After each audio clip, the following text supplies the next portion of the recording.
Triple Om Shanti. ജടാധാരിയായ Sankaran അങ്ങ് കൈലാസത്തിൽ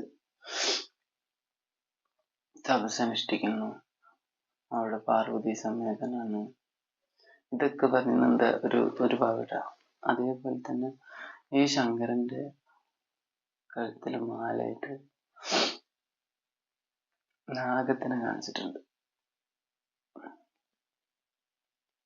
ചിലതിലാണെങ്കിൽ കഴുത്തിലും കയ്യിലും കാലിലും എല്ലായിടത്തും നാഗത്തിനെ കാണിച്ചിട്ടുണ്ട്. നാഗം തന്നെ വിഷമുള്ളതാണല്ലോ. പിന്നെ ഈ പുലിത്തോല് കിട്ടിയപ്പോ കിട്ടിയ രാശിയായിട്ട് കുറെ കാര്യങ്ങൾ സംസാരിക്കും. പിന്നെ സതീദേവിയുടെ അതേപോലെ പാർവതിയുടെ പുനർജന്മം അങ്ങനെയൊക്കെ പറഞ്ഞിട്ട് കുറെ കഥകൾ വേറെ കാണിക്കുന്നുണ്ട്. ശിവപുരാണം സത്യം പറഞ്ഞാൽ ഞാൻ വായിച്ചിട്ടില്ല. ഭാവജ്ഞാനം തരുമ്പോ തന്നെ പറയുന്നുണ്ട്, ഭക്തിയിൽ നിങ്ങൾ കുറെ കാര്യങ്ങൾ അറിഞ്ഞിട്ടില്ലെങ്കിൽ സത്യം പറഞ്ഞാൽ നല്ലതാണ്. ഇത് അറിഞ്ഞു കഴിഞ്ഞാൽ വലിയ പാടാണ്. കാരണം എന്താ വെച്ചാൽ അതും ഇതും കൂടെ ഒരു കോംപ്ലിക്കേഷൻ വരുന്നുണ്ട്. എന്നാ ബാബ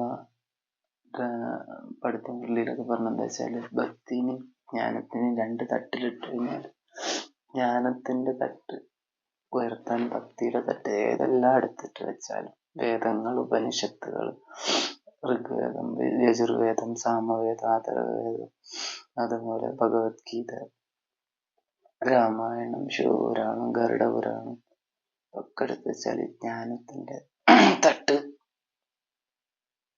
പൊന്തിക്കാൻ പറ്റില്ല.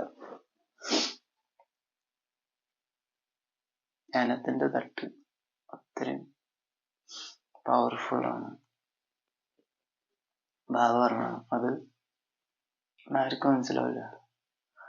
പുറത്തുനിന്ന് ഇങ്ങനെ വന്നിട്ട് ജസ്റ്റ് അഭിപ്രായം പറഞ്ഞാൽ മനസ്സിലാവില്ല. അതായത് എനിക്ക് കമന്റ് ഇടുന്ന 1-2 വ്യക്തികളുണ്ട്. അവര് ഭക്തിയും രണ്ടും കൂടെ മിക്സ് ആയി കിടക്കണം.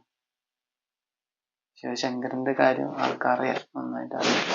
പക്ഷെ അത് മിക്സായി കിടക്കണം. അപ്പൊ അവർക്ക് ഇത് പിടുത്തം കിട്ടാൻ കുറച്ച് പണിയാണ്.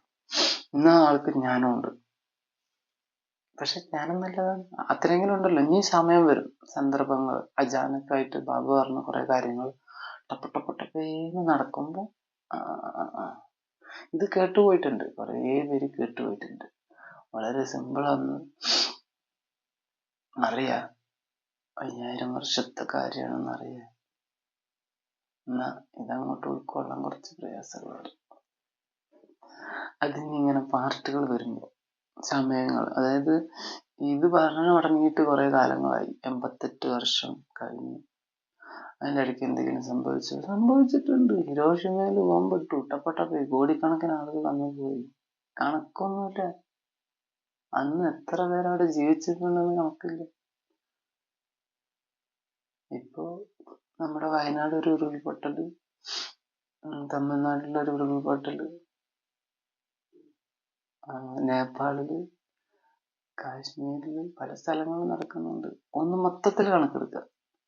അപ്പൊ എത്ര ലക്ഷമാണ് ഒരു വർഷം എക്സ്ട്രാ പോകണമെന്നുള്ള ചിന്തിക്കുക. നോർമൽ മരണങ്ങൾ എത്ര ലക്ഷം നടക്കുന്നുണ്ട്. അതായത് പ്രായമായിട്ട് വയ്യാതെ അസുഖങ്ങളായിട്ട് പോണ മരണങ്ങൾ, അചാനക്കായിട്ട് പോണ മരണങ്ങൾ. ഇവരൊക്കെ ജ്ഞാനം കിട്ടിക്കഴിഞ്ഞു. അവർക്കൊക്കെ കിട്ടിയോ? കിട്ടിയിട്ടില്ലെങ്കിൽ അതിന്റെ ഉത്തരവാദിത്വം നമുക്കല്ലേ. ട്രിപ്പിൾ ഓം ശാന്തി.